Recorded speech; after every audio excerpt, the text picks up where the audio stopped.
Buenas tardes, doctor Bernabel Moricete Fabián. Este Consejo Nacional de la Magistratura le dará 5 minutos para que usted haga una exposición libre, donde usted va a mencionar sus credenciales académicas, su hoja de vida o cualquier otra información que usted considere pertinente para su evaluación. Después de esa presentación libre, entonces nosotros, miembros del Consejo, podremos hacerle preguntas en un tiempo límite de hasta 15 minutos. Muchas gracias por su presencia y le deseamos mucha suerte. Muchas gracias, señor presidente. Buenas tardes a los demás miembros del Consejo de la Magistratura. Mi nombre es Bernabel Moricete Fabián, egresado de la Universidad Católica Tecnológica del Cibao. Tengo 21 años en el Poder Judicial, todos en Corte de Apelación, y desde el 2013 presido la Corte de Apelación de Niños, Niñas y Adolescentes del Departamento Judicial de La Vega. En este último año, 2020, he sido designado por el Consejo del Poder Judicial como coordinador adjunto para el Departamento Judicial de La Vega. En el ámbito también judicial, bueno, en este caso la Escuela Nacional de la Judicatura, soy representante de los presidentes de Corte de Apelación en el Consejo Directivo de la Escuela Nacional de la Judicatura. En el ámbito, con relación al Tribunal Constitucional, desde el año 2013 soy miembro del Consejo Editorial del Anuario del Tribunal Constitucional, una publicación que se hace cada año para llevar información académica y también para publicar las principales sentencias del Tribunal Constitucional, aparte del boletín que edita el Tribunal Constitucional. En el ámbito académico, soy docente de Derecho Constitucional en la Pontificia Universidad Católica Madre y Maestra, también de Derecho Procesal Constitucional, materia que me ha tocado elaborar el primer programa para esa alta casa de estudio en el año 2010. También soy docente en la Escuela Nacional de la Judicatura en el área de Derecho Constitucional y Procesal Constitucional, tocándome coordinar en sus inicios los cursos de amparo y también cursos sobre cibercriminalidad y evidencia digital, aparte del curso de protección de datos. También he sido docente en múltiples maestrías en la Universidad Autónoma de Santo Domingo, en la Pontificia Universidad Católica Madre y Maestra también, donde doy en el área en la maestría de procedimiento civil, la materia de constitucionalización del proceso civil, y en las maestrías de Derecho Constitucional y Justicia Constitucional, las materias de Derecho Procesal Constitucional. He sido participante de los congresos internacionales que ha organizado el Tribunal Constitucional en estos años que ya tiene de vigencia, tratando temas acerca de justicia constitucional y del precedente constitucional. También me ha tocado en el ámbito internacional participar como conferencista invitado, tratando temas, por ejemplo, con la Universidad Udabol de la familia en el ámbito de la tutela constitucional, o con el Instituto Paranense de Derecho Procesal, con el tema de una constitución transformadora para América Latina. Además de esto, he participado en la publicación de varias obras en colaboración, como por ejemplo el primer libro sobre amparo que se escribió en la República Dominicana, que lo editaba la Escuela Nacional de la Judicatura, el amparo judicial en una sociedad democrática, que el año antepasado presentó su segunda edición. También la obra Las penas y las medidas cautelares en la justicia penal juvenil, editada por la Escuela Nacional de la Judicatura. En el libro en honor a Juan Manuel Pellerano me tocó tratar el tema sobre los principios de interpretación y aplicación de los derechos fundamentales, publicando también escritos y artículos en periódicos de circulación nacional. Por ejemplo, en el año 2011 publicábamos un artículo en 2 tiradas en Diario Libre acerca de la ideología del juez constitucional como un asunto de interés ciudadano, en el que precisamente tratábamos cómo debería ser cuestionado un juez que aspira a un tribunal constitucional sobre los temas trascendentales que afectan a la sociedad, tal y como ha venido ocurriendo en esta oportunidad, en esta reunión del Consejo Nacional de la Magistratura.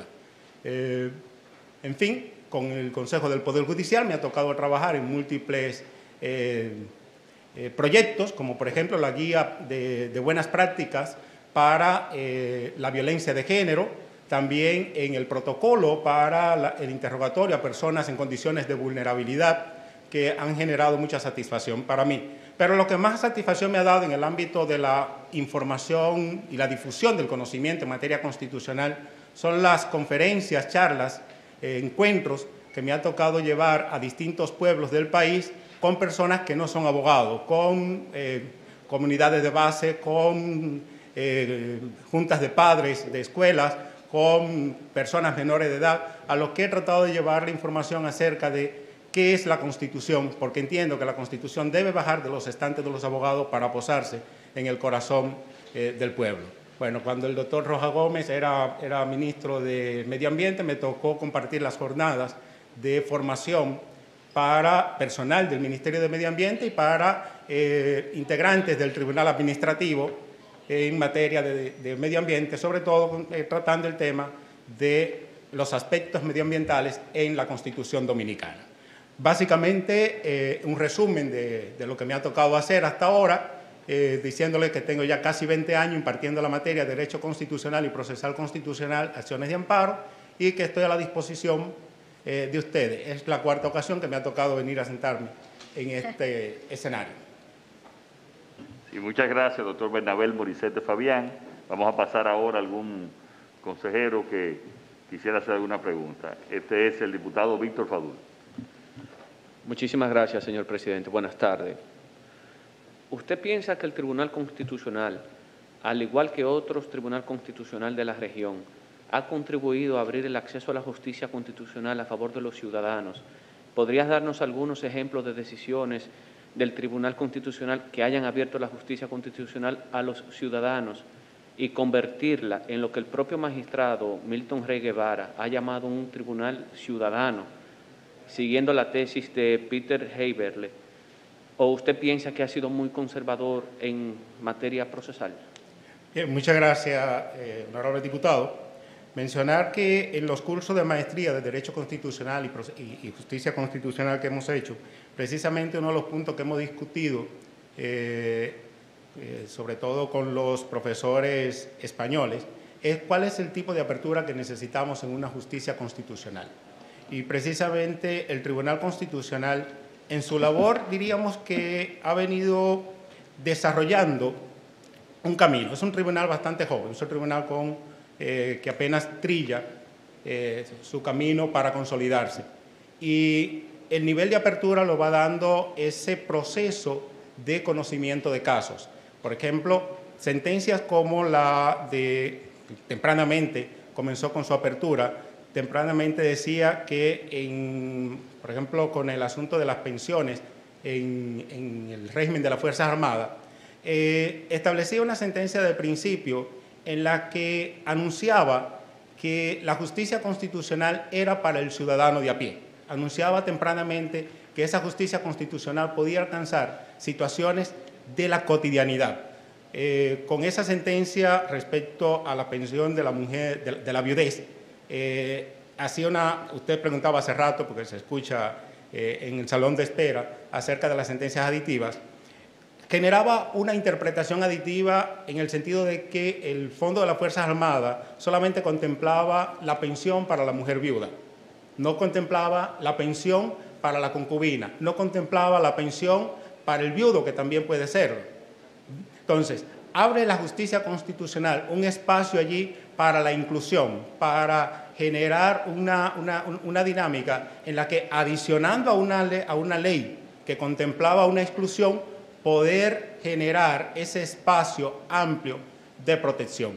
Creo que otra sentencia que podríamos mencionar en el marco de esa apertura sería una que menciona, que recoge a la educación como el epítome del ejercicio de todos los demás derechos, dando la oportunidad a observar que sin la educación no hay posibilidad o se dificulta sobremanera el ejercicio de cualquier otro derecho fundamental. Entonces, abrir la justicia constitucional, abrir ese espacio para que el ciudadano de a pie pueda llegar a la justicia constitucional, es una tarea que ha ido dando paso a paso, es una tarea que ha ido construyendo poco a poco. A mí, que me ha tocado desde el 2013 sentarme en la mesa con los jueces del Tribunal Constitucional en el marco del consejo editorial del anuario, me consta cómo paso a paso se van dando esos escenarios de apertura y de consolidación del Tribunal Constitucional. Y qué inteligente fue el constituyente cuando generó un proceso de renovación paulatino de la matrícula del Tribunal Constitucional para no romper esos escenarios a lo que usted hace referencia de construcción poco a poco y paso a paso. Recordemos que el Tribunal Constitucional no se apodera de oficio, sino que debe ser apoderado. Entonces, es el caso que le llega el que le permite dar una señal de hacia dónde va, y es esa construcción paulatina la que nos da esa visión de apertura. Usted mencionaba de si ha sido muy conservador o ha sido liberal. Creo que tenemos dos escenarios allí.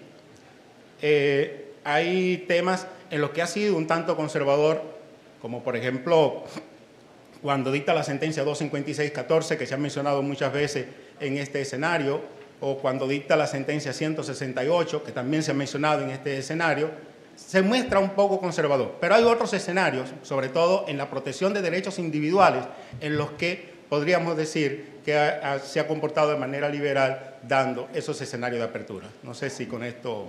Muchísimas gracias. Bueno, muchas gracias, doctor. Vamos a pasar ahora al senador Bauta Rojas, que tiene la palabra. Buenas tardes, licenciado Morissette Fabián. A propósito de, usted se refirió al derecho fundamental de la educación, y yo le voy a preguntar al ciudadano, más que al docente y al magistrado, ¿cómo podemos conciliar en esta situación de pandemia que vive el país y el mundo derechos fundamentales como la salud y la educación? Le pregunto al ciudadano.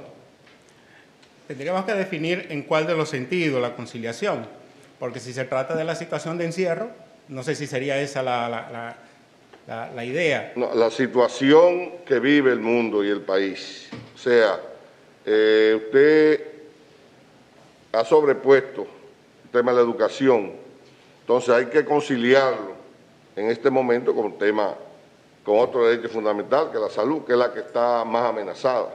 Efectivamente, doctor, ya tomamos el hilo de la pregunta. Ciertamente hemos tenido que reinventarnos. Y al tener que reinventar, y es una obligación que nos impone la pandemia y la situación actual del país y del mundo. La educación ha tenido que pasar a un proceso de virtualidad, a un proceso de distancia que ha sido necesario para preservar la salud. La armonización de los derechos tiene que ver con esto, tiene que ver con realidades. Un autor colombiano de nombre Vladimiro Naranjo Mesa dice que el objeto del derecho constitucional es el encuadramiento jurídico de los fenómenos políticos. Es darle forma jurídica a las situaciones de hecho que día a día tiene que vivir, a los procesos de adaptación que cada día se tienen que vivir. Entonces, estamos en una situación de pandemia donde hay que priorizar el cuidado de la salud, sin descuidar los otros derechos, estableciendo mecanismos, estableciendo posiciones en las que podamos generar el servicio de la educación al tiempo que preservamos la salud. No podemos dejar de lado una y otra. ¿Por qué? Si descuidamos la educación, mañana ¿quiénes serán los médicos? Entonces, necesitamos armonizarlo. Darnos prisa con el tema de proveer las vacunas, darnos prisa con los avances científicos a nivel mundial para que la salud se pueda cuidar sobremanera, al tiempo que nos reinventamos en cómo servimos de la mejor manera la educación, en cómo llevamos de la mejor manera la educación. Colaborar con los padres, colaborar con las familias, para que éstas puedan generar espacios donde ayuden a sus hijos en este proceso educativo de la mano de la tutela del Estado.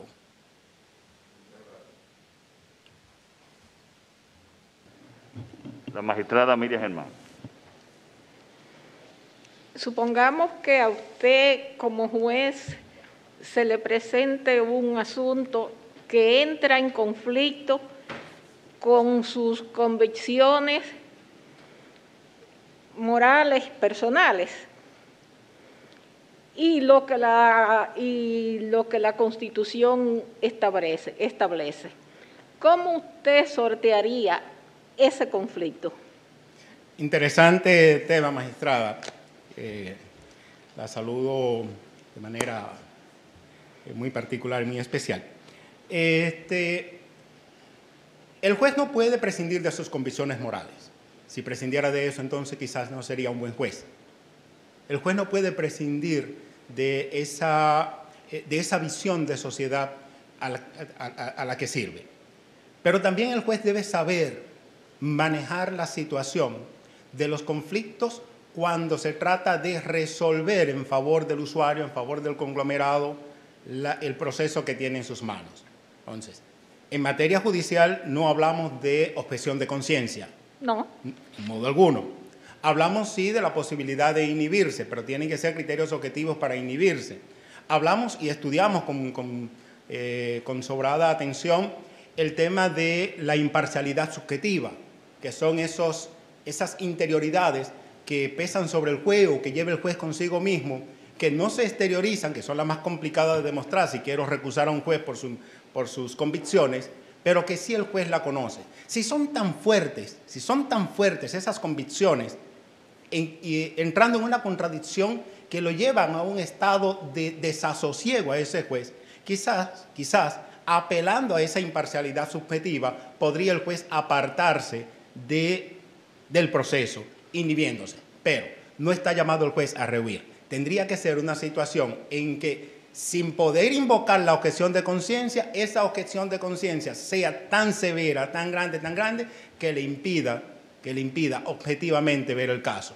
Pero en mi caso, que usted ha preguntado, no creo que, por lo pronto, no me ha tocado tener que inhibirme, apartarme de un caso porque tenga esa situación que me impida objetivamente fallar.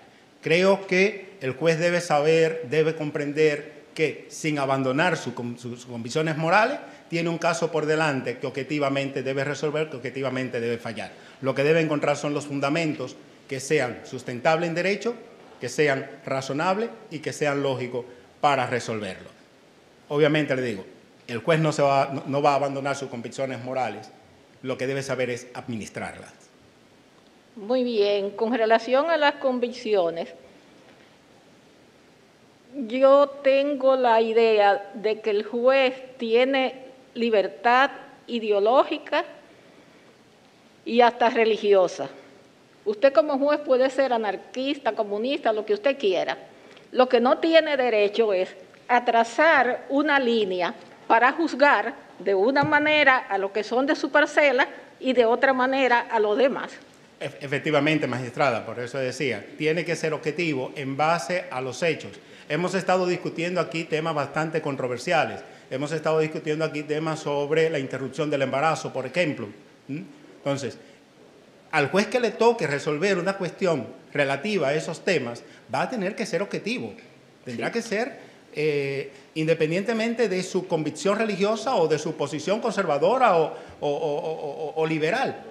Tendrá que ceñirse a los hechos, tendrá que ceñirse al derecho para poder resolver el conflicto que se le presenta. Gracias. Bueno, si no hay otra pregunta, muchas gracias, doctor Bernabel Moricete.